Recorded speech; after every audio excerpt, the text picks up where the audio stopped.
আগের দিন তোমাদের যে 14 প্রদীপের সেটটা আমি বানিয়ে দেখিয়েছিলাম, তো সেই রকম আর একটা 14 প্রদীপের সেট আমি আজকে বানাচ্ছি। আর এই 14 প্রদীপের সেটটা বানাচ্ছি হচ্ছে আমাদের যে কাকিমা আছে, মানে আমার মাম্মামদের যে দেখাশোনা করে আমার মেয়েদের, তো সেই কাকিমার জন্য। কাকিমা আমাকে বলেছিল, আমি যখন আমার 14 প্রদীপের সেটটা বানাচ্ছিলাম, তো আমাকে বলেছিল, সেইভাবে বলতে পারছিল না, সংকোচ বোধ করছিল যে আমার সময় হবে কি না।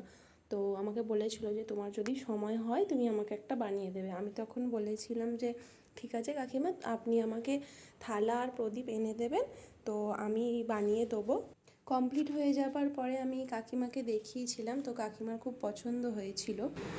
কাকিমা, হ্যাঁ। থালার সেট তৈরি হয়ে গেছে, পছন্দ হয়েছে? হ্যাঁ, সুন্দর হয়েছে। আগেরটা যেহেতু রেড করেছিলাম, এবার একটা একটু অন্যরকম করার চেষ্টা করেছি, কেমন হয়েছে জানিও।